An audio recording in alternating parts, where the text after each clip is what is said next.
नमस्कार, कैसे हैं आप। उम्मीद है आप और आपका परिवार अच्छा होगा और ईश्वर से प्रार्थना करता हूं आप और आपका परिवार हमेशा अच्छा रहे। देखिए, पवन खेड़ा नहीं रहे, अब ये बात बिल्कुल सही है, लेकिन जिंदा है। लेकिन पवन खेड़ा वो नहीं रहे जो राहुल गांधी इनको समझ रहे थे।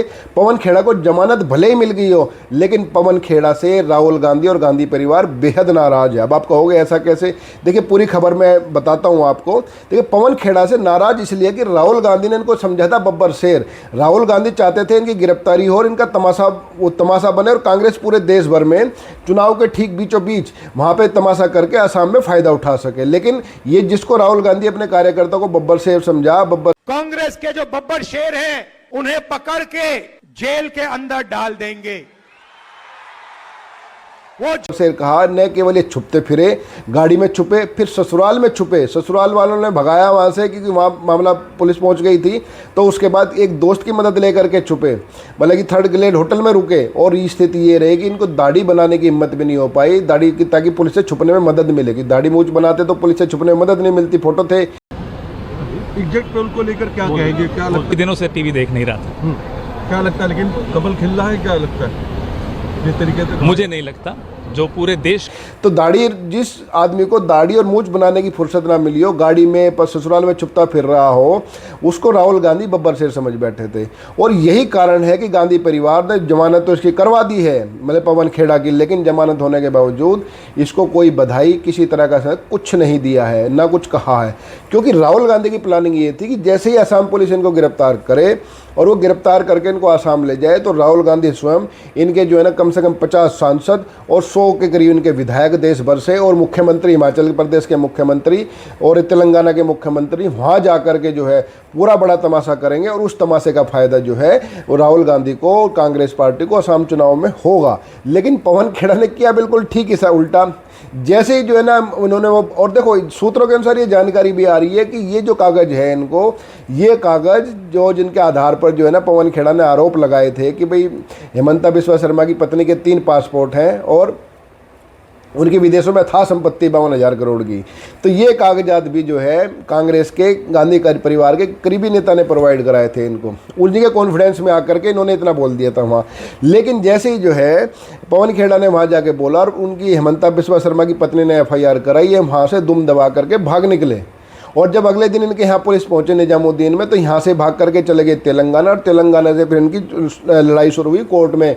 कभी जो है ना तेलंगाना हाई कोर्ट, कभी गुवाहाटी हाई कोर्ट, कभी जो है ना सुप्रीम कोर्ट। आखिर में आकर के सुप्रीम कोर्ट ने इनको राहत तो दे दी। वो खैर भाई अभिषेक मनु सिंघवी, राहत तो मिल ही जानी थी, इसमें तो कोई बात नहीं है। अभिषेक मनु सिंघवी साहब ने सारी बातें दबा दी और राहत इनको वहाँ मिल गई।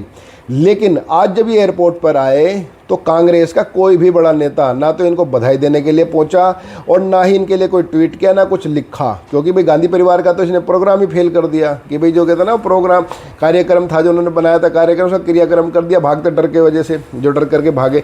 जबकि राहुल गांधी ये जानते थे और पवन खेड़ा भी जानते थे भी सुप्रीम कोर्ट में कांग्रेस तुम्हारा कुछ नहीं बिगड़ने देगी। इनके पास बड़े बड़े वकील हैं और अभिषेक मनु सिंह साहब तो उनको पहले भी जमानत दिलवा चुके। जब पवन खेड़ा ने नरेंद्र मोदी के पिताजी के बारे में बोला था उल्टा सीधा, उसके बावजूद ये हिम्मत नहीं कर पाए। तो इससे बात साबित हो गई कि राहुल गांधी को ना तो अपनी पार्टी के बारे में, ना नीतियों के बारे में, ना जनता के मन के बारे में, और ना ही अपने कार्यकर्ताओं के बारे, नेताओं के बारे में सही जानकारी नहीं है।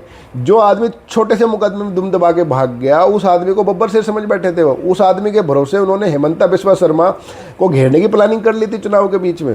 तो कितनी बड़ी बात है।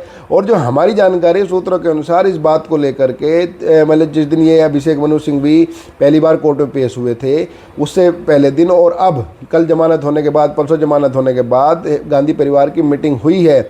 उस मीटिंग में प्रियंका गांधी और सोनिया गांधी ने, और जो मैं बार बार कह रहा हूँ उनकी राहुल गांधी के यहाँ एक आजकल नई एडवाइजर आई हुई है, उस एडवाइजर ने राहुल गांधी से साफ साफ कहा कि तुम्हें जो है ना पवन खेड़ा से अब वैसी दूरी बना करके चलनी है कि जैसे तुम कई बार पहले बना चुकी हो।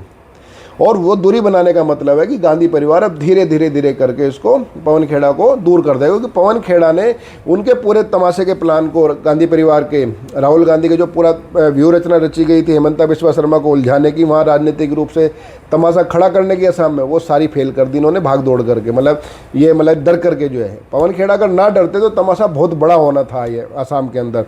आप कल्पना कीजिए असम पुलिस जो है ना इसको पवन खेड़ा को जो है ना गिरफ्तार करके ले जा रही है, और वहाँ पर एयरपोर्ट पर राहुल गांधी हो, उनके साथ 30-40 सांसद हों, दो राज्य के मुख्यमंत्री हों, और वो कहे कि हम भी जाएंगे देखते हैं देश में।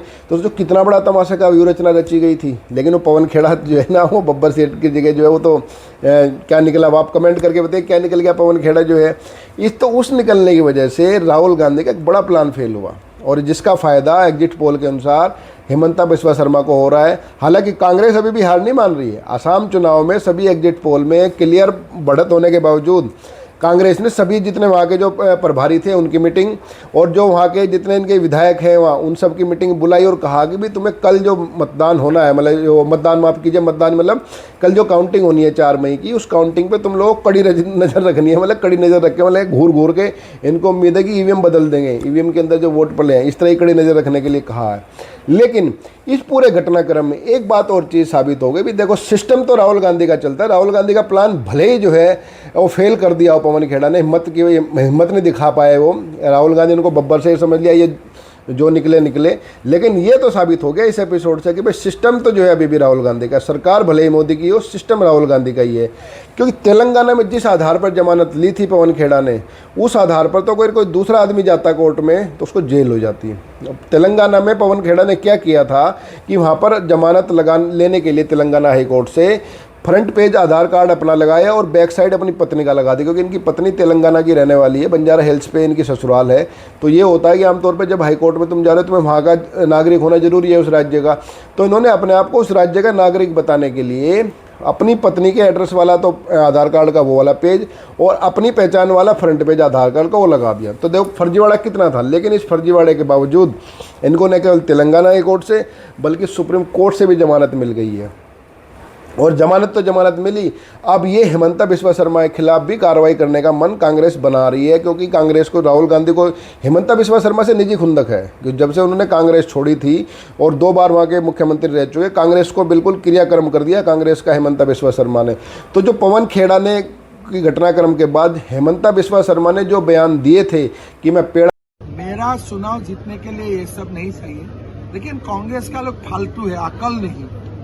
राहुल गांधी भी पागल है, ये पवन खेड़ा उससे भी ज्यादा पागल है। अब लीगल एक्शन भी लिया, लीगल एक्शन तो चलेगा ही, लेकिन और एक एक्शन में लेने जा रहा हूँ, बाद में बताऊंगा। पवन खेड़ा को मैं पवन पेड़ा बना दूंगा, थोड़ा दिन इंतजार बना दूंगा। राहुल गांधी पागल है, पवन खेड़ा पागल है, और उनको तो मैं देख लूंगा, उनका पेड़ा बनाऊंगा, उनको तो बुढ़ापा यहाँ गिरेगा। उन सब बयानों के आधार पर अभिषेक मनु सिंघवी हमारे सूत्रों के अनुसार जो मैंने बताया नई एडवाइजर है, उसने राहुल गांधी से कहा है कि अभिषेक मनु सिंघवी को बोल करके इन बयानों के आधार पर अब हिमंता बिस्वा शर्मा के खिलाफ मुकदमा दर्ज करवाओ, ताकि चुनाव नतीजे अगर बीजेपी के फेवर में आते हैं तो भी जो है ना बीजेपी इनको मुख्यमंत्री बनाने से बचे। तो कितना गहरा खेल खेला जा रहा है, कितना गहरा खेल खेला जा रहा है। तो मतलब एक तो हिमंता बिस्वा शर्मा की पत्नी के खिलाफ झूठे आरोप लगाए, मोटा मोटे झूठे ही हैं कि उनका सबूत तो आया नहीं अब तक, तो जब तक सबूत नहीं आता झूठे हैं वो, तो आरोप लगाए। उसके बाद जो है ना राहुल गांधी का कार्यक्रम खराब किया पवन खेड़ा ने डर की वजह से। लेकिन अब गांधी परिवार ने राहुल गांधी ने नया प्लान बनाया हिमंता बिस्वा शर्मा को घेरने का, वो है उनके बयानों के आधार पर उनके खिलाफ मानहानि से भी ज़्यादा एक आपराधिक मुकदमा दर्ज कराने का, मानहानि का छोड़ करके आपराधिक मुकदमा दर्ज कराने का प्रोग्राम उन्होंने बनाया है और प्लानिंग की है, और अभिषेक मनु सिंघवी को इसकी जिम्मेदारी सौंपी गई है। कार्रवाई का विकल्प बचता है जहां तक इस केस का संदर्भ है, इसके हर वक्तव्य को हमने याचिका में दिया है। जो आपने बोला वो दूसरे पेज पे, इसका पहला पेज मैं चैलेंज करता हूं, किसी को यहां पढ़ नहीं सकते वो। तो इसलिए ये सबसे पहले तो आत्मविश्लेषण का एक मुद्दा है जहां तक मुख्यमंत्री का सवाल है। दूसरा मुद्दा है उनकी पार्टी का आत्ममंथन, आत्मसोच। और तीसरा है इसमें तो केसेस चल रहे हैं जिसको हम हेट स्पीच कहते हैं, उसके केसेस चल रहे हैं, अलग अलग कोर्ट कचहरी में चलेंगे। लेकिन मुद्दा है कि साहब जहां आप एक मानहानि को एक कारण बना के जो आपने शब्दावली का इस्तेमाल किया है, वो मानहानि के कई कोस आगे निकल गया है। तो बाकी आपने ये वीडियो देखी, आपका बहुत बहुत धन्यवाद। और कमेंट जरूर आप कीजिएगा कि अगर तेलंगाना हाईकोर्ट में जैसे जिस तरह कागज़ पवन खेड़ा ने लगाए थे कोई और लगा देता तो क्या होता। और जैसे सिस्टम मैंने आपको बताया कि इतना तमाम होने के बावजूद भी जमानत मिल गई पवन खेड़ा को, चुनाव के बीच चुनाव को प्रभावित करने की कोशिश थी, मतलब वोटिंग से ठीक पहले तुम इतना बड़ा आरोप लगा रहे हो मुख्यमंत्री की पत्नी पर, जो उनको कल उनको चुनाव में वोटिंग पड़ रही थी जब वहाँ पे, तो चुनाव को प्रभावित करने की घटना के बावजूद जमानत दिलवा देना और पवन खेड़ा को राहत मिल जाना क्या कहीं ना कहीं ये साबित नहीं करता कि, हालांकि मैं कोर्ट पे टिप्पणी नहीं है, ये कोर्ट का हम सम्मान करते हैं, लेकिन क्या ये साबित नहीं करता कि सरकार भले ही मोदी की हो, सिस्टम अभी भी राहुल गांधी का ही है। आपको ये खबर कैसे लगी बताइएगा ज़रूर। और इसके साथ एक खबर मैं आपको और दिखा रहा हूँ। देखिए, भारतीय सेना ने मैक 5 वाली मिसाइल का सफल परीक्षण किया है। इसकी 5 आवाज़ें जो है ना 5 गुना तेज गति चलती है। मतलब यहाँ से अगर भारत इस पर हमला करेगा इस मिसाइल के जरिए तो रावलपिंडी मात्र 2 मिनट में तबाह हो जाएगी, 120 सेकेंड में, और इसका कोई डिफेंस इसको कोई रोक नहीं सकता। मैक 5 वाली जो मिसाइल भारत ने ये बिल्कुल सफल परीक्षण किया। भारत 5 देशों की सूची में अब आ गया, 5 देशों के पास ये कैपेबिलिटी है। तो अगर भारतीय सेना की इस उपलब्धि पे, भारतीय वैज्ञानिकों की इस उपलब्धि आपको गर्व महसूस हो रहा हो तो कमेंट में जय हिंद जरूर लिखिएगा। आपने वीडियो देखी, आपका बहुत बहुत धन्यवाद। नमस्कार, जय हिंद।